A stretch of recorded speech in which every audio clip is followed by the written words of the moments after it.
अस्सलाम वालेकुम and welcome back to my channel. कैसे हैं सब? ठीक ठाक है। उम्मीद है मेरी सारी यूट्यूब फैमिली बहुत खुश होगी, मज़े में होगी। हम पाकिस्तान में रहते हैं, आपको पता है, और पाकिस्तान में हम माशाल्लाह से 4 अच्छे और ख़ूबसूरत मौसम एंजॉय करते हैं। और हर मौसम की आपको पता है बड़ी खूबसूरती है। बहार है, ख़ज़ां है, सर्दी, गर्मी। लेकिन हर मौसम की खूबसूरती या हम उसको एंजॉय कैसे कर सकते हैं कि उसके आने से पहले ना हम उसकी सारी तैयारी कर लें। और तैयारी करने के बाद जब हम उस मौसम में एंटर होते हैं ना, तो यकीन करें बहुत ही मज़ा आता है। और मैं तो खैर हर मौसम का भरपूर मज़ा लेती हूँ। और मेरी कोशिश ये होती है कि मेरी सारी यूट्यूब फैमिली भी ना जल्दी से सारी प्रेपरेशन कर ले। कुछ प्रेपरेशंस मैंने कर ली हैं, कुछ मैं कर रही हूँ, कुछ मैं आपको ऑलरेडी शेयर कर चुकी हूँ और कुछ मैं आपको शेयर करूँगी। अच्छा, मेरी क्या रूटीन होती है वो मैं आपसे शेयर कर रही हूँ, और आप लोगों की क्या रूटीन है, या आप लोग कितना काम कर चुके हैं, या क्या-क्या चीज़ें आपकी रहती हैं, कमेंट बॉक्स में मुझे ज़रूर बताइएगा। और अगर आप चैनल पे न्यू हो तो जल्दी से पहले सब्सक्राइब कर दें और बेल आइकन को प्रेस कर दें, ताकि आपको ना वीडियो का नोटिफिकेशन सबसे पहले आए और सबसे पहले आप वीडियो देख के मुझे प्यारा सा कमेंट कीजिएगा। और जो सबसे पहले कमेंट आता है वो इतना खूबसूरत लगता है ना, सच में दिल खुश हो जाता है। अच्छा, जब सीज़न शुरू होने वाला होता है ना, तो मेरा एक काम सबसे ज़रूरी क्या होता है कि मैं सारे बैग्स, सारे जो भी ब्लैंकेट्स हैं, जो भी बिस्तर, जो चीज़ें हमें समर्स में रखनी होती हैं वो मैं रख देती हूँ। और जो मैंने विंटर्स में निकालनी होती है ना, उनको निकाल के ना मैं कुछ दिनों के लिए बाहर रखती हूँ। बाहर रखने से होता है कि जो एक बक्सों में रखने से या फिर पेटियों में रखने से एक अजीब सी बन जाती है ना स्मेल। हालांकि धोए होते हैं, मैंने धुलवा के साफ़ करके हर चीज़ नीट एंड क्लीन करके रखी होती है, ताकि मुझे सीज़न स्टार्ट होने पे ना कोई ऐसा तरद्दुद ना करना पड़े। आपको पता है कि मुझे होता है कि समर में ना खुल जाता है मौसम, और समर में जैसे ही रज़ाइयाँ और बिस्तर कंबल फारिग होते हैं ना, तो मैं इनको ना धो के अच्छी तरह ड्राई करके धूप लगवा के फिर संभालती हूँ। अब मेरा ये काम होता है, जैसे सर्दी शुरू होगी ना, तो मैंने निकाल के ना इनको कुछ दिन पहले रख देना है। उससे ये होता है कि एक अजीब सी जो स्मेल लग रही होती है ना वो निकलती है, फिर मैं इन्हें निकलवाती हूँ धूप की तरफ। आजकल तो आपको पता है कि जो स्मोक का मौसम बना हुआ है, बड़ा ही ख़राब सा मौसम है। और इसमें ना कोई धूप निकल रही है, ना कोई इतना, मतलब बस ऐसे ही है, गुजारा ही है। लेकिन ये कि बहरहाल हमने अपनी तैयारी तो करनी है। और स्मोक में सबसे ज़रूरी जो आपने तैयारी करनी है, खैर विंटर की तो हम तैयारी कर ही रहे हैं, स्मोक की इसलिए आपको बता रही हूँ कि बहुत डेंजरस है आपके बच्चों के लिए, आपके बुज़ुर्गों के लिए, आपके पेरेंट्स के लिए, आपके इन लॉज़ के लिए। देखें, इन लॉज़ में हमारे बुज़ुर्ग भी हैं, पेरेंट्स हैं हमारे, वो भी बुज़ुर्ग हैं, बच्चे हैं बहुत छोटे हैं। इन सबको सांस का बहुत दिक्कत हो सकती है। आपने मास्क का इस्तेमाल करना है, गैर ज़रूरी तौर पे बाहर ना जाएं। अगर बच्चों को छुट्टियां हो गई हैं तो कोशिश करें बच्चे इंडोर रहें। मैंने तो अक्सर देखा है कि पार्क्स में बच्चे खेल रहे हैं, सारा कुछ हो रहा है, फिर स्कूल्स बंद किए हुए हैं, और स्कूल बंद करने का कोई फ़ायदा नहीं है। लेकिन बहरहाल ये सेफ्टी मेजरमेंट्स अब पेरेंट्स ने लेनी है। और जो मेरा व्लॉग देख रहे हैं, अपने बच्चों को बिल्कुल आउटडोर ना जाने दें, ख्याल करें उनका। और उनकी जो आउटडोर एक्टिविटीज़ है कुछ दिन के लिए बंद करें, जब तक स्कूल बंद है ना। देखिए, स्कूल वालों ने भी तो हमारे लिए ही मेजरमेंट्स किए ना। अच्छा जी, आते हैं अब अपने व्लॉग की तरफ, अपने टॉपिक की तरफ। कि जी, सबसे पहले मैं तो कपड़े निकाल के ना बक्से खोल के रख देती हूँ। जैसे कुछ दिन गुजरते हैं, मुझे लगता है कि अब नॉर्मल हो गई है, अब ये प्रेस हो सकते हैं। फिर उसके बाद मैं आराम से प्रेस करके हैंग करने वाले हैंग करती हूँ, और फिर अपने बच्चों की और अपनी जो है ना सॉक्स पूरी करती हूँ। फिर उसके बाद उनकी कैप्स हो जाती हैं। फिर जो भी बच्चों के अंडर गारमेंट्स हैं, लाइक मोटे, उनको वेस्ट चाहिए, मोटे कपड़े चाहिए, टाइट्स चाहिए, लेगिंग्स चाहिए, हाई नेक चाहिए, राउंड नेक चाहिए, वो सारी चीज़ें पूरी करती हूँ। अब आप देख सकते हैं इस टाइम पूरे लाउंज में मेरे ना कपड़े बिखरे हुए हैं, हैंगर्स हैं। और जो कपड़े प्रेस होते जा रहे हैं वो मैं हैंगर पे लगाती जाऊंगी, और जो मुझे लग रहा है ना कि बच्चों के अब साइज़ के नहीं रह गए, वो भी मैं टाइम से निकाल देती हूँ। देखिए, सर्दियाँ शुरू हो चुकी हैं, महंगाई इतनी अरूज पे है कि कोई कपड़ा ख़रीदने वाले कोई हालात नहीं है। जो सफ़ेद पोश लोग हैं, जो कम आमदनी वाले लोग हैं, उनको बहुत तंगी है। गर्म कपड़े और मलबूसात जो है ना, अब हर किसी के बस में नहीं रह गए। हो सके तो अपने पुराने कपड़े, काबिल इस्तेमाल कपड़े, और वो जूते वगैरह जो किसी ज़रूरतमंद को बर वक्त आप दे देंगे ना, ताकि वो अजाफ़ी बोझ से बच सकें, अजाफ़ी ख़र्चे से बच सकें। और ये काम आप सब ने करनी है। आपने कोशिश करनी है कि आपको लगता है कि आप बच्चे के साइज़ के नहीं है कपड़े, लाइक माशाल्लाह माशाल्लाह सब के बच्चे हर साल ग्रो कर रहे होते हैं और हमने कुछ कपड़े रख लिए होते हैं कि शायद उन्हें नेक्स्ट ईयर आ जाएंगे, और अगर नहीं आते लेकिन वो किसी के काम आ जाएंगे और किसी का सीज़न अच्छा गुजर जाएगा और उनको अजाफी खर्चा नहीं पड़ेगा और इससे आपको ना सवाब भी मिलेगा। तो इस तरह के काम भी ज़रूर साथ साथ करें। सर्दी को तो हमने वेलकम कर ही रहे हैं, सर्दी की तो हम तैयारी कर रहे हैं, लेकिन ये काम भी हमने साथ साथ कर लेना है। अब आप देख सकते हैं मैंने बेटी की अलमारी सारी ऑर्गेनाइज़ कर ली है माशाल्लाह से। उसकी जैकेट्स वगैरह मैंने अलग से कर दिए हैं, उसके जो फैंसी कपड़े हैं, जो उसके कुर्ते शलवार हैं, वो अलग से कर दिए हैं। इस तरह ये कि बच्चों को ढूंढने में आसानी हो जाती है और मुझे भी तसल्ली हो गई है कि मेरे बच्चों के कपड़े, उनकी अलमारियाँ बिल्कुल सेट हो गई हैं। ये काम भी अगर आपका रहता है तो जल्दी से कर लें। असल में हो क्या रहा था कि सर्दी प्रॉपरली आ नहीं रही थी, 2-3 दिन से अब सर्दी ने वाकई बताया कि थोड़ा थोड़ा मैं आ रही हूँ ना, तो आपने ना ये काम अब जल्दी से समेट लेने हैं। हो क्या रहा था, दरमियान में लोन के कपड़े भी चल रहे थे, सिल्क के कपड़े भी चल रहे थे, रेशमी कपड़े भी चल रहे थे, मोटे कपड़ों की तरफ ना अभी नहीं जा रहा था क्योंकि सीज़न इस तरह से फील नहीं हो रही थी ठंड ना। तो जैसे अब आई है तो आपने फटाफट से अपना ये काम कर लेना और इसके साथ साथ आपने घर की ना प्रॉपर एक तरह से सफाई भी कर लेनी है। इससे ये होगा कि 1-2 माह आपको जो डीप क्लीनिंग है ना वो बिल्कुल नहीं करनी पड़ेगी। अब मुझे लगता है कि मेरे घर की ना दीवारें आपने देखा होगा कि जो वाइट वॉश हुआ हुआ है ना, वो है जी बेज सा स्किन सा कलर है, तो मुझे लगता है कि मट्टी पड़ती है दीवारों पे भी ना। तो ये मैंने एक रखा हुआ है इस तरह से, आप इसको क्या कह सकते हैं, मुझे तो ये समझ नहीं आती इसको मैं क्या कहूँ, लेकिन बहरहाल ये मेरे पास है। तो इसी से ना मैं सारी दीवारों को और जो ऐसे कॉर्नर जिन पे अक्सर हमारा हाथ नहीं पहुँचता तो वहाँ से मैं सारी सफाई कर लेती हूँ। और दूसरा फ्रेम्स वगैरह, फ़ोटो फ्रेम्स हो गए, जितनी पिक्चर्स हैं सारी से साफ़ हो जाती है। अच्छा, आपने ना डीप क्लीनिंग इसलिए भी कर लेनी है, मुझे तो खैर बहुत रहती है, एलर्जी का इशू है और डस्ट का इशू रहता है, तो मैं ज़्यादा विंटर्स में इस तरह के काम नहीं छेड़ती। मेरा होता है कि जी मैं विंटर स्टार्ट होने से पहले पहले ना ये सारे काम, साफ़ सफाइयाँ, नीट एंड क्लीन कर लूँ। बिस्तर भी अगर मैंने चेंज करने हैं तो एक दफ़ा चेंज कर लूँ। हाँ जी, ड्यूरिंग विंटर एक दफ़ा 2 दफ़ा आपके ना बिस्तर चेंज हो जाते हैं, लेकिन ये कि जो ब्लैंकेट निकालना, रज़ाइयाँ निकालनी, पेटियाँ खोलनी, बक्से खोलने, वो वाले काम ना मैं फिर बिल्कुल सर्दी में नहीं कर सकती क्योंकि मुझे बहुत एलर्जी रहती है। और मोस्टली मेरी बहनें जो है ना, आजकल हर बंदा, दूसरा बंदा ना उसको एलर्जी का इशू रहता है। और अक्सर आपने सर्दियों में सुना भी होगा कि हमें फ्लू हो गया, हमें खांसी हो गई, हमें ये हो गया, हम वो, क्योंकि हम लोग जब ये कंबल रज़ाइयाँ निकालते हैं या ऐसे बिस्तर जो बक्सों में से या पेटियों में से या अलमारियों में से निकाल के हम डायरेक्ट ओढ़ लेते हैं ना, ले लेते हैं, वो हमारे लिए ख़तरनाक होते हैं। तो आपने ना फटाफट से सारे अपने बिस्तर निकाल लेने जो आपको लगता है कि आपके यूज़ होने हैं, या वो बिस्तर जो आपके गेस्ट आए कभी आपने यूज़ करने हो तो कोशिश क्या करें उनको भी एक दफ़ा ज़रूर हवा लगवा लें, क्योंकि मेहमान भी आए ना तो बिस्तर में से मुझे वो रखी हुई जो एक स्मेल होती है ना बिस्तरों को समेट के रखने की, वो नहीं आनी चाहिए, बड़ा अजीब लगता है। चाहे आप जितनी भी सलीकामंद हैं, अगर इस तरह के काम अगर आपके परफेक्ट ना हो तो फिर मज़ा नहीं आता। तो आपने ना वक्त रहते हुए जल्दी से ये सारे काम कर लेने हैं ताकि आपको ना सीज़न में, ड्यूरिंग सीज़न आपको बिल्कुल परेशानी ना हो। इसके साथ साथ मेरा एक जो मेन काम होता है वो ये होता है कि मेरा जो सिटिंग एरिया हो ना, लाइक मेरा मोस्टली जो हर वक्त का जो सिटिंग एरिया वो मेरा लाउंज एरिया, आपने देखा होगा मेरे व्लॉग्स में भी, लाइव सेशन में मैं जब करती हूँ तो मैं ज़्यादा लाउंज ही यूज़ कर रही होती हूँ। लाउंज मेरा वो एरिया है कि जो हर वक्त यूज़ होना होता है, मैं उसको बड़ा कूजी रखती हूँ। कूजी का मतलब होता है आपके कर्टन हो अच्छे लगे हों, वार्म से कर्टन हो, फिर आपकी जो सिटिंग हो, सोफ़ा सिटिंग, वो कूजी हो, वार्म हो।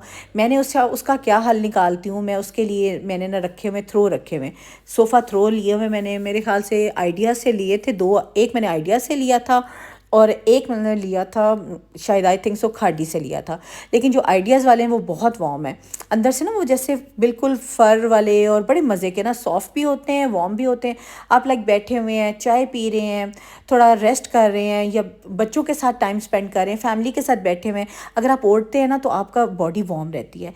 इस तरह की कूजी सा ना आपने एटमॉस्फेयर रखना है। और साथ साथ अगर कैंडल्स रखी हों उसको आप ब्लो कर लो, जला लो, वो बहुत ही, मैं कहती हूँ कमाल का ना वो एटमॉस्फेयर बना होता है। अभी आप देख सकते हैं कि वैसे तो मेरा घर बिल्कुल साफ़ सुथरा था, लेकिन मुझे था कि एक दफ़ा मैं दीवारें और ये कॉर्नर जैसे ना देख सकते हैं इसके पीछे हाथ नहीं एंटर होता, तो ये सारा कुछ मैं ना एक दफ़ा क्लीन कर लूँ।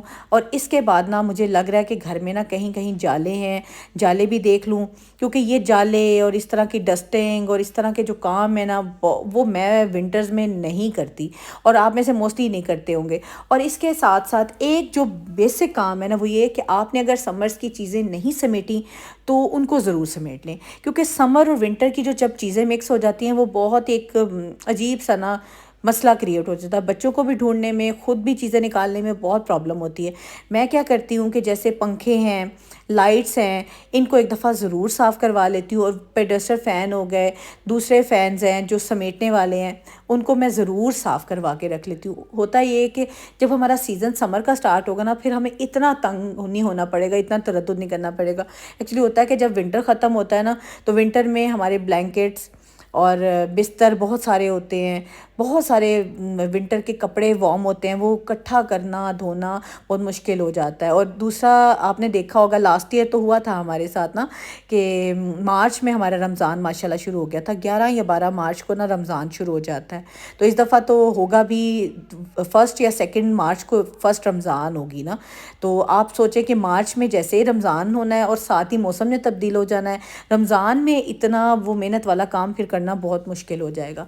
तो मोस्टली बच्चों के बोर्ड्स के एग्ज़ाम भी होते हैं, जिनके बच्चे बोर्ड्स में हैं उनके भी मतलब मसरूफियात बढ़ जानी है ना। रमज़ान भी है, ईद भी आएगी, फिर बच्चों के बोर्ड के एग्ज़ाम्स भी होंगे, ऊपर से हमने सारे विंटर की चीज़ें भी वाइंड अप करनी है। तो आपने क्या करना है, समर की जितनी भी चीज़ें हैं ना, साफ़ सुथरी करके धो के अब समेट लें। उससे ही होगा, आपको बड़ी आसानी होगी। जब आप समर को स्टार्ट करने वाले होंगे ना, तो आपको ना इजी हो जाएगा, समर इंजॉय आप कर सकते हैं। अच्छा, मेरी क्या एक रूटीन है, वैसे तो आपको पता है विंटर 2 से 3 माह का मैक्सिमम रह गया है। पाकिस्तान में विंटर कोई इतना लंबा चौड़ा नहीं हो गया, 2 ढाई माह 3 माह का विंटर है।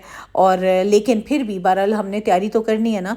होता क्या है, जब आप बग़ैर तैयारी के किसी चीज़ पे भी दाखिल हो जाते हैं ना, तो बहुत प्रॉब्लम क्रिएट होती है। और मुझे इस तरह की प्रॉब्लम ना मैं हैंडल नहीं कर सकती, मुझे फिर बड़ा इशू रहता है।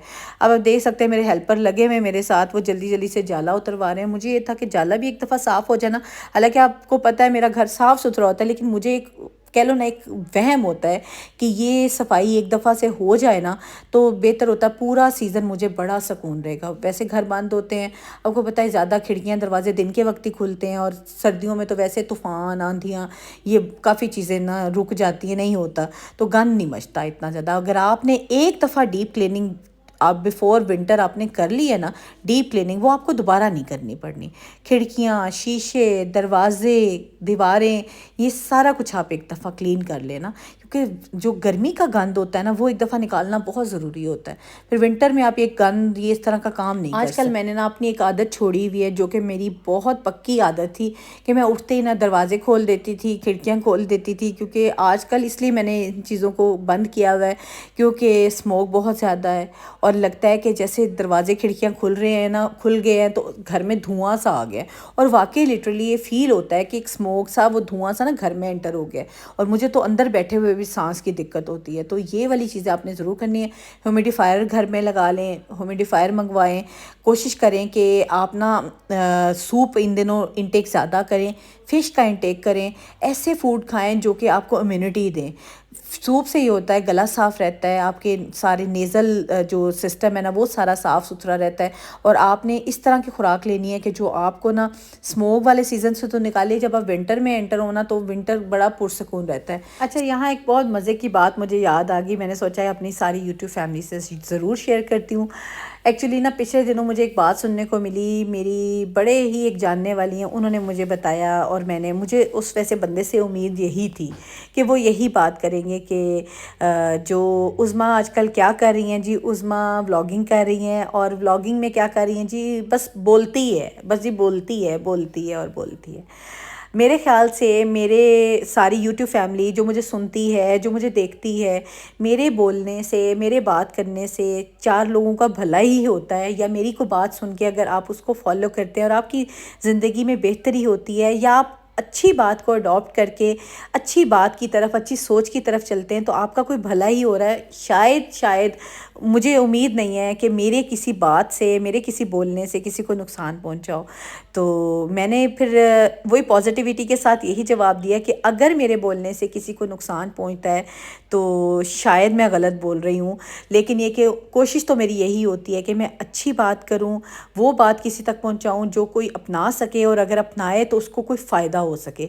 तो जब भी बात करें, कोशिश करें किसी का दिल ना दुखाएं, क्योंकि जब आप बोल रहे हो ना, आपने ये बात बोली, तो आपने किसी का दिल दुखाया। और अगर मैं बोलती हूँ, मैं व्लॉगिंग में कोई बात करती हूँ तो मैं किसी का दिल नहीं दुखाती। मैं कोशिश करती हूँ कि मेरी बात से या मेरे जुमलों से किसी का भला हो सके, तो भला करने वाले बने।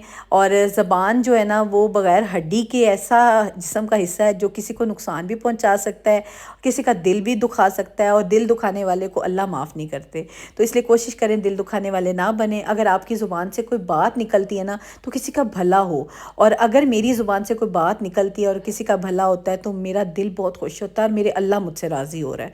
तो अल्लाह को राज़ी करने वाले हमेशा बना करें। तो अच्छा जी, अब इसी बात के साथ आते हैं अपनी रूटीन की तरफ। मैंने आज ना खिड़कियाँ भी साफ़ करनी है, क्योंकि देख सकते हैं आप लोग खिड़कियाँ बहुत गंदी थी, दरवाजे बहुत गंदे थे। बाहर वाला हमने सारा कर लिया, पोर्च एरिया भी हो गया है, बाहर की खिड़कियाँ भी होगी, लेकिन ये ऐसी जगह है जो हमारे लाउंज को की तरफ से खुलती है ना, तो मुझे था कि यहाँ से मिट्टी आएगी, गंद आएगा, इसको भी एक दफ़ा खोल के ना अच्छी तरह से ना साफ़ कर लूँ ना, अंदर से भी, कर्टन भी सारे। तो ये वाले काम अच्छा आपने ना कोशिश करनी है कि एक काम मेरे माइंड से निकल गया कि आपने ना कर्टन ज़रूर एक दफ़ा झाड़ लेने हैं। अगर आप धोते हैं तो धो लें, वैसे अब धो के ड्राई होने वाला मौसम नहीं है, तो कोशिश करें कि हल्का सा ना वैक्यूम कर लें। अगर आपके पास वैक्यूम है तो वेल एंड गुड, नहीं तो हल्का सा झाड़ लें, साफ़ कर लें, ताकि आपका ना विंटर अब आराम से गुजर जाए। इंशाल्लाह जैसे विंटर ख़त्म होगा फिर समर के स्टार्ट में मैं आपको कर्टन धोने का तरीका भी बता दूँगी। आपने कर्टन धो लिया करने, कर्टन एक दफ़ा सीज़न में धुल जाए ना, एक दफ़ा भी साल में अच्छी तरह से वॉश हो जाए तो बिल्कुल फ्रेश हो जाते हैं। तो नए कर्टन लेने या नया ख़र्चा करने की कोई ज़रूरत नहीं होती। अच्छा, अब मैं गीज़र की तरफ आई हूँ। गीज़र बहुत गंदा था, आप देख सकते हैं, मिट्टी, आंधी तूफ़ान, क्योंकि बाहर की तरफ लगा हुआ है तो हर चीज़ यहीं पे इसके ऊपर बेचारे के पड़ती रही है। वैसे हम कपड़ा शपड़ा इसे मारते रहे हैं, सारा साफ़ करते रहे, लेकिन फिर भी पूरा सीज़न जो एक चीज़ बंद रहती है। आपको पता है समर तो हमारे पाकिस्तान में तकरीबन अब 8-9 माह की गर्मी हो गई है। 8-9 माह ये बंद रहा है, सारा साफ़ सुथरा का है। अब इसके बाद हम इसे ऑन करके देख लेते हैं कि अगर इसका कोई काम तो नहीं होने वाला। अगर तो इसका कोई काम होने वाला है फिर प्लम्बर को बुलवा के इसको भी चेक करवा लेती हूँ। अदरवाइज़ हम इसको पहले एक दफ़ा इसकी सारी क्लीनिंग कर लें। ये देखें, आप देख सकते हैं मेरे हेल्पर्स ने ना सारी माचिस की तीलियाँ जला जला के इसके अंदर छोड़ी हुई है। तो ये अब इसको अच्छी तरह साफ़ करते हैं, फिर इसको कपड़ा लगाते हैं। गीज़र हमारा रेडी हो जाएगा। गीज़र भी आपने बिफ़ोर टाइम आप रेडी कर लेने हैं, क्योंकि अब नहाने को दिल नहीं करता। ठंडा पानी बहुत ठंडा लगता है, पानी बहुत ठंडा हो गया, क्योंकि जिनके घरों में टैंकियाँ उनके पानी तो घर में बहुत ठंडा आ रहा है, और जिनका वैसे ही मोटर ऑन करें फ्रेश पानी आएगा तो फिर उससे अभी शॉवर लिया जा सकता है, लेकिन टैंकी वाले घरों में बिल्कुल नहाने को दिल नहीं करता। अच्छा जी, अब गीज़र मेरा साफ़ हो गया है, बस अब प्लम्बर आएगा और उसको एक दफ़ा ऑन करके चेक कर लेगा। अगर तो ऑन होता है तो वेल एंड गुड, नहीं तो अगर कुछ भी उसका तार या कुछ भी डलने वाला तो वो डाल देगा। अब अंदर से खिड़कियाँ साफ़ हो रही हैं। खिड़कियों में देख सकते हैं आप लोग कितना गंद है, ढेर सारा गंद इकट्ठा हुआ है, क्योंकि मुझे था कि खिड़कियाँ एक तो स्मोक की वजह से भी बंद रही हैं, मैं खिड़कियाँ नहीं खोल सकी ना। तो अब आगे तो खिड़कियाँ खुलेंगी, ज़ाहिर सी बात है। इंशाल्लाह इंशाल्लाह इंशाल्लाह अल्लाह से लाख दफ़ा दुआ करें कि अल्लाह पाक अब एक अच्छी सी बारिश दे दें और ये स्मोक और ये गंदा मौसम ख़त्म हो जाए और हम अपने विंटर को ना भरपूर तरीके से इंजॉय कर सकें। अभी तो कुछ भी ऐसा खाने को दिल नहीं करता कि जिससे गला ना ख़राब हो जाए, क्योंकि स्मोक ऑलरेडी गलों को पकड़ रही है। मुझे तो खैर बहुत एलर्जी होती, लेकिन अल्हम्दुलिल्लाह आपकी दुआओं से मैं अभी तक बची हुई हूँ। और सबके लिए दुआ किया करें कि सबको अल्लाह पाक आसानी से सेहत वाली ज़िंदगी दे और हर मौसम को हम लोग इंजॉय कर सके। रग्स मैंने बहुत पहले धुलवा ली थी, तकरीबन महीना पहले मैंने रग्स को धुलवा लिया था।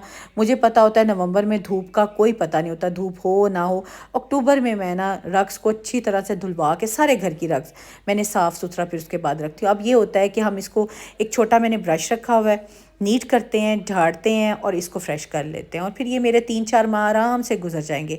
अब रमज़ान में या रमज़ान के बाद ना मैं इनको अच्छी तरह से वॉश करवा लूँगी। मेरा सीज़न में 2 से 4 दफ़ा ये धुल जाए ना तो घर साफ़ सुथरा रहता है। लाउंज एरिया से तो आप फेमिलियर हैं, ये देखें अब साफ़ सुथरा हो गया है। अच्छा, मुझे लगता है कि जो सिटिंग एरिया है ना आपका, वो कूजी और बड़ा साफ़ सुथरा और नीट एंड क्लीन होना चाहिए।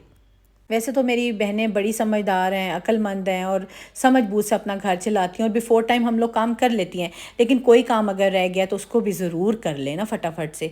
अच्छा, अब मैं देसी घी निकाल रही हूँ। मुझे देसी घी सर्दियों में घर में हो ना तो बहुत अच्छा लगता है, क्योंकि मैं इस्तेमाल भी करती हूँ। बच्चों को चूरी बना दी, कभी कोई देसी घी का पराठा बना दिया, मूली के पराठे बन गए, कोई हलवा बन गया। तो देसी घी घर में होना मेरे लिए सर्दियों में लाजिम होता है। तो मलाई इकट्ठी हुई हुई थी, मैंने मलाई से अब जल्दी से निकाला है मक्खन, मक्खन से अब मैं निकालूंगी देसी घी। बहुत आसान तरीका है। वैसे मैंने एक दफ़ा अपने व्लॉग में शेयर भी किया था, फुल डिटेल इसकी वीडियो थी कि आप देसी घी घर में कैसे निकाल सकते हैं। बहुत ईजी होता है, और सबसे मज़े की बात होती है साफ़ सुथरा होता है, कोई गंद नहीं, कोई मिलावट नहीं। आपको चाहे ये आधा किलो निकले, पाव निकले, लेकिन कम अज़ कम ये खालिस देसी घी होता है, जिसको आप प्योरली कह सकते हैं ना कि घर का बना हुआ खालिस देसी घी। अच्छा, हमें तो सीज़न का ना पहला साग आ चुका है। खैर मैंने अभी नहीं बनाया, लेकिन हमारे फैमिली फ्रेंड हैं, उन्होंने हमें साग भेजा है।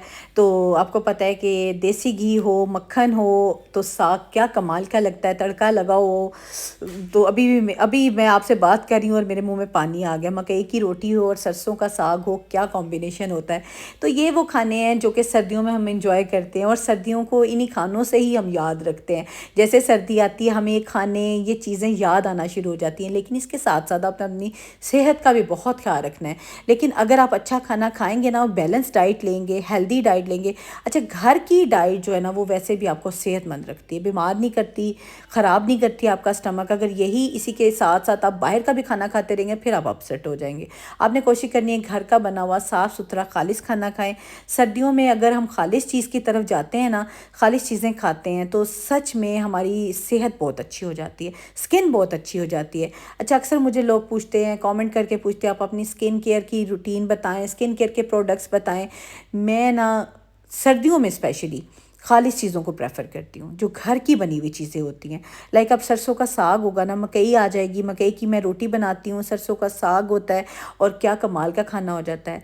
मूलियाँ आई हुई हैं, मूली का पराठा बनाती हूँ, और वो इतना मज़े का खाना हो जाता है। फ़िश इतनी आई हुई है, मैं इकट्ठा फ़िश को मंगवा के अच्छी तरह से धो के उनको मसाला लगा के मैं फ़िश को फ्रीज़ करती हूँ, पैकेट्स बना लेती हूँ ना। फ़िश निकाली, ग्रिल कर ली या बेक कर ली, फ़िश बना ली। फिर सेम इसी तरह से आप सूप बनाएं, नट्स को रखें घर में, खजूर खाएं। देखें आप विंटर को हेल्दी तरीके से कैसे गुजारेंगे, ये अब आप पे डिपेंड करता है। सारी चीज़ें मैं अक्सर अपने व्लॉग्स में बताती भी रहती हूँ, और माशाल्लाह मेरी सारी यूट्यूब फैमिली फॉलो भी करती है। अल्हम्दुलिल्लाह बहुत अच्छी मेरी फैमिली है, और सब हर मेरी मोस्टली बातों को फॉलो करते हैं। तो आपने अगर मलाई इकट्ठी हुई है, जल्दी से अपने घर में देसी घी बनाएं, और इस तरह से उसको रख के बना के ठंडा करके स्टोर कर लें। जैसे किसी घर में ना मेहमान आए ना, तो उसकी बड़ी कदर होती है और बड़ी इज़्ज़त होती है, क्योंकि वो थोड़ी देर के लिए आता है। तो सर्दियाँ भी इसी तरह ना अब हमारे लिए मेहमान होती हैं। 2-2.5 महीने का ये मैक्सिमम मौसम है, इसको इंजॉय करें, इसको अच्छे तरीके से पहले तो वेलकम करें, और फिर इसको भरपूर तरीके से इंजॉय करें। और जब ये जाए ना, तो हमें किसी किस्म का रिग्रेट ना हो कि हमने इसको एंजॉय नहीं किया। इसमें चाहे हम हेल्दी ईटिंग की तरफ जाएं, हेल्दी एक्सरसाइजेस लें। एक चीज़ आपने बिल्कुल नहीं भूलनी, हमें जैसे ही सर्दियाँ शुरू होती हैं ना, मोस्टली लोगों को, खैर मुझे पहले होता था लेकिन अल्हम्दुलिल्लाह अब नहीं मैं इस चीज़ में आती ना। मोस्टली लोगों से मैंने सुना है कि डिप्रेशन सा होता है, जैसे शाम होती है, जैसे 5-5:30 बजे अंधेरा होता है, तो अजीब सा उन्हें ना डिप्रेशन शुरू हो जाता है। तो वो ये फ़ील करते हैं कि जी बस अब अजीब सा मौसम है, और सुस्ती है, नकाहत है, और अब क्या करें। कोई ना कोई अपने लिए एक्टिविटी बनाएं। एक्टिविटी का मतलब है कि जैसे अब मेरा काम होता है, मैं अब शाम में अपनी व्लॉगिंग कर लेती हूँ, शाम में अपना वॉइस ओवर करती हूँ, शाम में मैंने अपने लिए कोई ना कोई काम निकाला हो। आप बुक रीडिंग करें, कोई एक्टिविटी अपने लिए बना लें, कोई ऐसा काम कर लें जो आप अंदर बैठ के कर सकें। लाइक मेरा होता है, मैं विंटर में कबाब बनाने हैं, तो मैं शाम में मटीरियल, जैसे गैस आती है 5 बजे, मैंने मटीरियल तैयार किया होता है, और मैं ना बैठ के कबाब बना लेती हूँ, रोल बना लेती हूँ, समोसे बना लेती हूँ। मुझे होता है कि स्नैक्स घर में बने हुए ना, तो कोई भी गेस्ट आता है ना, तो विंटर में बड़ा मज़ा आता है। घर में हलवा बना हुआ हो, साथ में आप स्नैक्स थोड़े से फ्राई कर लो, तो क्या ही कमाल की चाय हो जाती है। तो इस तरह के काम आप ना विंटर्स में ज़रूर कर लिया करें। इससे होता है, एक तो आपका टाइम बड़ा अच्छा गुजर जाता है, और एक जो वो डिप्रेशन वाला फेज़ है ना, स्ट्रेस वाला, वो भी नहीं आता, और आप बड़ा ही मज़े से और अंदर बैठ के साथ थोड़ा सा टीवी लगा लें, कोई ड्रामा लगा लें, साथ में अपना स्नैक्स रेडी करें, फ्रिज को भी अपना तैयार कर लें, अपने मेहमानों के लिए भी तैयारी कर लें, और दूसरा इससे आपकी ना मनी सेविंग भी हो जाएगी। मुझे अक्सर कमेंट आते हैं कि मनी सेविंग पे कोई वीडियो बनाएं, तो ये टाइम ना आपके मनी सेविंग का है। आपने अपना टाइम ज़ाया नहीं करना। शाम में अपने लिए कोई भी ऐसी एक्टिविटी निकालें जिसमें आप कबाब बना लें, बारबेक्यू तैयार करके रख लें, फ़िश को मसाला लगा के रख लें, अपने आप को बिज़ी रखें। उम्मीद है आज का व्लॉग आपको अच्छा लगा होगा। मिलती हूँ कल के व्लॉग में। अल्लाह हाफ़िज़।